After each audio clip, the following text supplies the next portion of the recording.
para quem não me conhece, acho que quase todo mundo aqui já me conhece. É uma alegria estar aqui hoje. Realmente o capítulo foi muito bom para mim mais uma vez, né? Como a Paty falou, a gente vai falar então sobre o livro Voltei, do Chico, né? E o capítulo de hoje chama A Passagem. Na semana passada, o irmão Jacó, ele foi ao próprio velório. E então no capítulo anterior ele descreve como que era o velório, o que ele viu, fala também da importância da prece sincera, quanto ele foi beneficiado pela prece das pessoas, conta também sobre o grande número de irmãos desencarnados que estavam ali. A grande maioria não conseguia ver ele, os amigos que estavam acompanhando ele por uma questão de vibração. E aí então ele começa o capítulo falando que quantas vezes julguei que morrer constituísse mera libertação, que a alma, ao se desvencilhar dos laços carnais, voejaria pela atmosfera usando as faculdades volitivas. Eu também achava isso antes de começar a estudar. E aí ele fala, entretanto, se é fácil aqui o veículo físico, é muito difícil abandonar a velha morada do mundo. Então aqui ele já começa a dizer aqui do que o capítulo vai falar. Quando ele diz, é fácil morrer, o difícil é deixar esse mundo, o difícil é deixar a materialidade daqui, essa densidade que a gente tanto se acostuma. E aí ele continua dizendo que ele pode dizer que os elos morais são muito mais fortes que os liames da carne. E se o homem não se preparou convenientemente para a renúncia aos hábitos antigos e comodidades dos sentimentos corporais, demorar-se-á preso ao mesmo campo de luta que a veste de carne se decompõe e desaparece. As leis que mantêm coesos os astros do céu e as células da terra lhe determinam o encarceramento nas próprias criações inferiores. Se o bem salva e ilumina, o mal perde e obscurece. Então, várias coisas eu achei interessante aqui. Primeiro ele falando sobre essa questão da questão da moralidade, né? Esses, como ele diz, liames morais, esses laços, né, morais, que a gente se apega, pensando em como se vive, né? O que a gente acha que é valorizado para cada um, o que a gente acha que é o grande valor da vida de cada um, e o quanto isso prende a gente nesse mundo, né, na Terra. E outra coisa que me chamou a atenção é que mais uma vez ele coloca aqui, ele não, mas vários estudos que a gente faz, quando ele diz, somos parte desse grande sistema vivo, né, o universo. Todas as leis valem para a gente, para o céu, para a terra, para tudo que a gente vê, que a gente vive, né, para todo o ambiente em que a gente permanece, não é? Sem fazer nenhuma distinção. Então eu gosto sempre de lembrar para mim mesma o quanto eu sou parte, né, faço parte, sou interferida e interfiro no meio, no mundo de onde eu estou. E aí, então eles saem do velório, né, e o Bezerra fala, então a gente encontra na praia. E aí o irmão Jacó, que estava acompanhado pela Marta, que é a filha dele, eles vão até a casa do Jacó. E aqui então nesse trecho ele conta sobre a alegria de visitar o lar, sobre o reconhecimento em relação às filhas que cuidaram dele. E aí então ele aproveita esse momento para espalhar os pensamentos e os votos de paz e reconhecimento para aquele ambiente. E ele também aproveita para passear pelo local de trabalho, né? Onde ele serviu espiritualmente durante tanto tempo. E aí também ele fala que é uma alegria poder estar nesse caminho e ter podido servir espiritualmente nesse plano. Aqui agora ele começa já a ficar com uma mente mais ansiosa. Eu coloquei o grito aqui do Mancho, que eu acho que fala muito disso. E esse quadro ele fala justamente da angústia, né, da ansiedade. E eu acho que o Mancho expressou muito bem nesse quadro. E aí ele começa nessa mente pensante, tão comum, né, para mim pelo menos. A que destino me conduzia, desencarnado como me achava, por que motivo não me vinha a lembrança de súbito toda a trama da reminiscência do passado? Por que razão não me recordava da anterior libertação espiritual? Onde se localizaria minha nova habitação? Na região europeia em que eu reencarnara ou na zona americana em que fora servido pelas benditas oportunidades do serviço e da experiência? Olha quanto questionamento ele coloca, né? Olha como que ele está ansioso, querendo saber o que vai acontecer, o que não vai acontecer, né? tirando a atenção daquele momento que ele vivia. A Marta, então, rapidamente dá uma olhadinha para ele, dá aquela, né, menos, né, calma. Aí ele entende que é para ele ter calma, que tudo tem o seu tempo. E aí, então, ele acalma a mente dele de novo e segue para a praia junto com a filha. Na praia, ele fala que eles encontraram outros desencarnados, carentes de amparo, que se reuniam ali esperando também a oportunidade de se ausentarem dos círculos terrenos. Admirado, notei-lhes o abatimento, o cansaço. Exceção de 2 dos 15 convalescentes da morte, mostravam eles o olhar vitrificado e se movimentavam maquinalmente, orientados pelos benfeitores. Acredito que, por minha vez, não revelava aspecto exterior mais atraente, todavia não perder a faculdade de analisar a situação. Me chamou a atenção porque ele fala que ele trabalhou espiritualmente, que era um homem experimentado nessas coisas, né? E como ele não estava, a diferença dele e dos outros irmãos, que aparentemente não tiveram o mesmo trabalho que ele, não tinha tanta diferença assim, né? Ele apenas conseguia discernir a situação, mas fisicamente ele estava também tão debilitado quanto os irmãos que ele chegaram. Apesar de que os irmãos que ele chegaram estavam, como ele disse, meio vitrificados, meio inconscientes ainda, sem saber exatamente o que estava acontecendo. O irmão Jacó já sabia que tinha morrido e que estava ali preparando para deixar o plano físico e ir para o plano espiritual.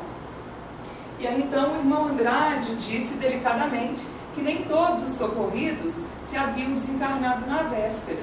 Asseverou que não era fácil abandonar sozinho, sem maior experiência da espiritualidade superior, o domicílio dos homens. Inúmeras entidades inferiores cercam os recém-libertos, tentando realgemá-los às sensações do plano físico. Eu não sabia disso. Achei super interessante, inclusive, porque eu pensava que as dificuldades que me rodeavam eram apenas minhas, né? Mas eu não lembrei da questão da sintonia vibratória, né? Que a gente tanto fala aqui, quanto que a gente atrai, né? A lei da atração ela é exercida sobre todos os corpos, né? Inclusive, a gente também exerce a lei da atração nos outros corpos. E aí, essa questão da vibração, o quanto esses irmãos que permaneciam aqui no plano físico, o quanto que é que eles se interessavam para ter outros companheiros aqui? Eu nunca tinha pensado nisso. Isso ficou uma lacuna assim dentro de mim, pensando exatamente qual o interesse deles. Eu fiz vários questionamentos em relação a isso, quase como o irmão Jacó, pensando várias coisas, mas eu não tenho ainda experiência e capacidade para trazer essas questões para cá para a gente discutir. Então, vou deixar que cada um tire as suas próprias conclusões e quem sabe a gente volta a conversar sobre isso depois, não é? Fica aí, então, a pontinha de interrogação. E aí, então, ele fez outros questionamentos que ele disse que os pensamentos desordenados, na verdade, ele fez uma afirmação, o irmão Andrade. Os pensamentos desordenados de milhões de pessoas encarnadas e desencarnadas do ambiente humano criam verdadeiros campos de imantação, aos quais não se subtrai a alma facilmente. Acentuou que a nossa retirada, em perigosa circunstância, qual aquela em que a expedição conduzia alguns irmãos quase inconscientes, se realizaria com mais êxito sobre o campo ou sobre as águas. A atmosfera ao redor desses elementos é mais simples, mais natural. Então, como que ele já está falando aqui? O pensamento. Esse pensamento bagunçado, esse pensamento desordenado, essa falta de consciência dos nossos próprios pensamentos. Eu sei que a mente foi feita para pensar e ela pensa deliberadamente. Eu fico tentando observar o que eu estou pensando, né? Para tentar limpar um pouco a mente. Eu sei que é um desafio, mas quando ele fala isso sobre essa questão dessa névoa dos pensamentos desordenados, os pensamentos inconscientes, né, de questionamentos, de angústia, de medo, de tantas outras coisas, criar uma névoa, como que o pensamento ele realmente é denso, ele tem foco, né? Então é bom lembrar disso mais uma vez, né? O pensamento ele realmente tem força, apesar de não podermos tocar no pensamento. Ele cria muitas coisas, inclusive essa névoa que ele fala, e que aqui ele fala de novo, mais para frente ele fala sobre essa névoa. Escoaram-se alguns minutos e então, respeitável senhora, ladeada por 2 benfeitores, acercou-se de nós. Eu conheci a elevação pela invejável serenidade, Formosa alegria pairava-lhe ao semblante calmo. Saudou-nos a todos, simpático e feliz.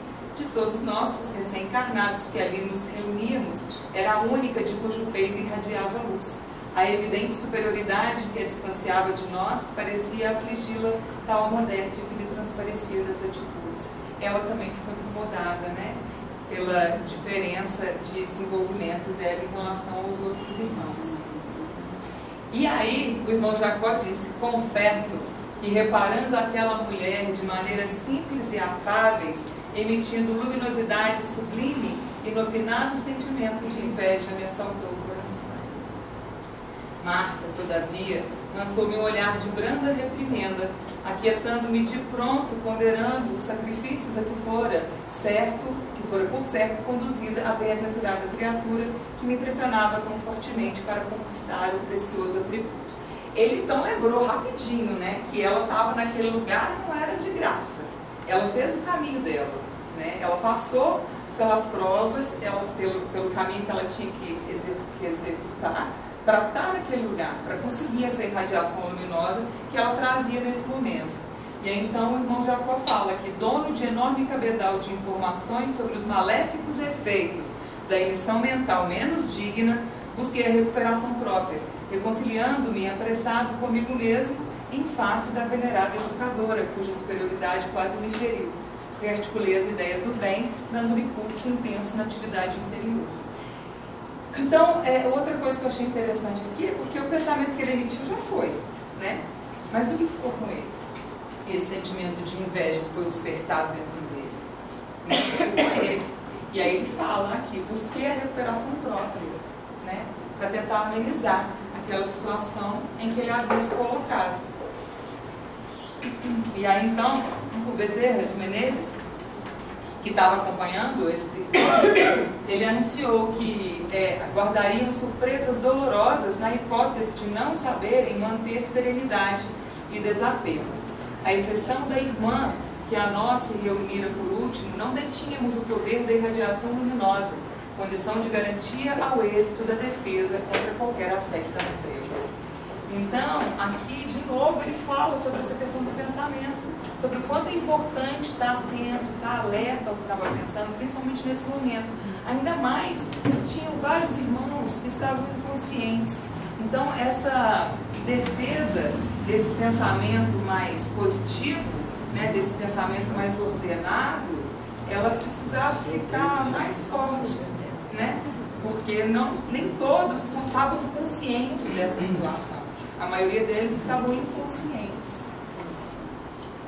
E aí aqui ele fala que achávamos agora num campo diferente de matéria, onde só os conquistadores de si mesmos, no supremo bem ao próximo, guardavam a posição de real soberania.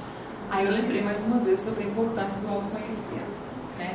Eu só consigo melhorar a mim mesmo, ser melhor do que eu fui ontem, ser melhor hoje, se eu conheço as minhas sombras, né? Se eu consigo olhar para dentro de mim e saber qual ponto eu já consigo melhorar hoje. Sei que são vários, né? Mas hoje, qual que eu já consigo melhorar? Hoje eu consigo ser menos ansiosa? Hoje eu consigo pensar melhor de alguém que eu pensei mal ontem? Então, só o autoconhecimento, né? Só a observação de si mesmo, na minha opinião, consegue fazer com que possamos traçar um caminho melhor, né? Quem sabe irradiar a luz como a senhora.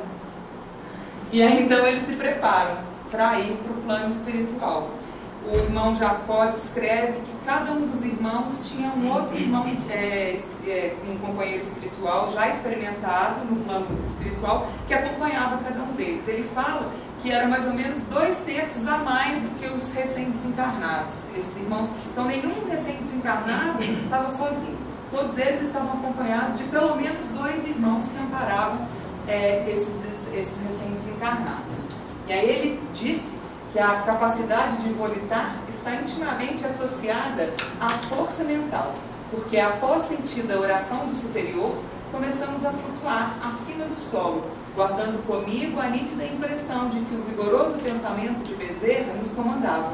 O poder da individualidade evoluída e aperfeiçoada nos cometimentos espirituais deve assemelhar-se de alguma sorte ao do dínamo gerador em eletricidade, porque assinalava em mim de modo inequívoco o impulso determinante do orientador que ia à frente.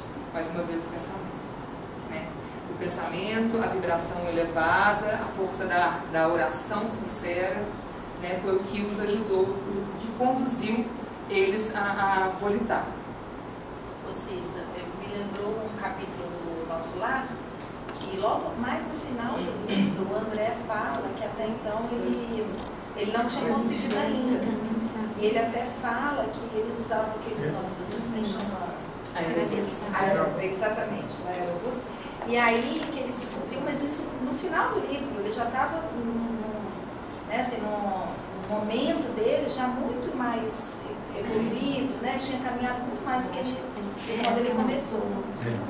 Me causa não estranheza, me causa curiosidade até do irmão Jacó trazer que assim, logo no desencarne ele já fez a amparado pelos pais, né? Ele sozinho não conseguiria, como nenhum dos outros irmãos. Ele só conseguiu porque ele tinha toda uma assistência ali. Ele por ele mesmo ainda não tinha essa condição. Sim. Né? Provavelmente ainda vai demorar, assim como o André fez. Então aqui mais uma vez o pensamento, a importância do pensamento, dessa clareza que a gente precisa alimentar todos os dias. Ele julgou então que ele pudesse continuar vendo os edifícios, os mares, as árvores, de onde ele estava e com a visão que ele já tinha adquirido depois então dele estar desencarnado. Mas ele disse que não, que era uma névoa, ele viu uma névoa sobre o lugar que eles tinham acabado de sair e não conseguiu observar direito. E aí o irmão Andrade disse que a esfera carnal permanece cercada por vasta condensação das energias inferiores, diariamente libertadas pela maioria das inteligências encarnadas. Olha nós aí, ó. De mais alto, com a visão de que ele já dispunha, ele poderia ver o material escuro a rodear a moradia dos homens.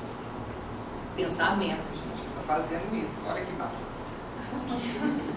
Eu achei. E aí ele diz que quando ele perguntou se aconteceria assim também, se eles estivessem fazendo esse transporte durante o dia, o irmão disse que não. Que qual acontece entre os homens, animais e árvores é também um movimento de respiração. Gente, olha que legal isso. Para o mundo, durante o dia, o hemisfério iluminado absorve as energias positivas e fecundantes do Sol, que bombardeia pacificamente as criações da natureza e do homem, afeiçoando-as ao abençoado trabalho evolutivo. Esse Sol é maravilhoso, fala a verdade, gente. Ele então emana energia positiva para que essas energias emitidas por nós, negativas, possam encontrar um lugar de evolução melhor. Eu achei maravilhoso. Enquanto isso, à noite, o hemisfério sombrio, magnetizado pelo influxo absorvente da Lua, espelha as vibrações psíquicas retidas no trabalho diurno, envolvendo principalmente os círculos de manifestação da atividade humana. O quadro de emissão dessa substância é, portanto, diferente sobre a cidade. Vou parar aqui só um pouquinho, que ele está falando nessa questão da Lua. Enquanto o Sol manda as energias positivas para que esses pensamentos nossos possam se assentar e achar um lugar melhor, a Lua à noite chega e puxa essa energia negativa, atrai para ela, fazendo aquela limpeza básica. E aí ele continua dizendo que nos polos do planeta permanece o gelo, simbolizando a negação desse movimento. Achei genial. Mais tarde observará que as mesmas leis que controlam o fluxo e o refluxo do oceano influenciam igualmente o psiquismo das criaturas. De novo, somos todos um, gente. Céu, mar, terra, água, sol, lua, tudo trabalhando para uma mesma função, no mesmo ambiente, no mesmo sistema vivo. É tão importante para mim cuidar do que está ao meu redor, independente do que seja. Se o homem soubesse... aqui, gente. Ai, meu Deus. Me ajuda, como é que eu faço aqui agora? E aí ele termina o capítulo com aquela frase que eu achei muito legal. Eu coloquei quase todo o final, porque eu achei bem interessante. Que ele fala: se o homem soubesse a extensão da vida que o espera além da morte do corpo, certamente outras normas de conduta escolheria na terra. Reporto-me com vigor aos que adotam uma crença religiosa, usando lábios e paixões, sem se afeiçoarem no íntimo as verdades renovadoras que abraçam. Nós mesmos, os que nos beneficiamos ao contato dos princípios do Espiritismo cristão, principalmente nós, que ouvimos a mensagem dos que respiram outros planos da vida, se fôssemos menos palavrosos e mais cumpridores das lições que recebemos e transmitimos, outras condições nos caracterizariam além do sepulcro, porque a justiça indefetível nos espreita em toda parte, e porque transportamos conosco, para onde formos, as marcas de nossos defeitos ou virtudes. Depois da sepultura, sabemos com exatidão que o reino do bem ou o domínio do mal moram dentro de nós mesmos. Bom, né? E aí, então, eu deixo o convite para que a gente, com coragem e amor, possamos, então, romper esses elos. Para alguns, né, essa amarra mais forte, ou esse grilhão dos próprios pensamentos, da própria energia negativa, libertando do materialismo, né? Se o irmão Jacó, que trabalhou tanto, estava nessa condição, esse é eu. Né? É difícil. Mas vamos trabalhando com fé, com amor, com coragem, né? Cada dia conhecendo um pedacinho a mais de mim e melhorando a minha condição, vindo aqui, né? Trabalhando as minhas questões, e é isso. E esse capítulo me fez lembrar muito, a parte já pediu no começo, vibrações para os irmãos de Brumadinho, e eu quero reafirmar esse pedido, porque aqui ele descreve, né, uma situação que provavelmente está acontecendo lá ainda, em que os irmãos espirituais vão até o local para conduzir os recém-desencarnados para um outro plano.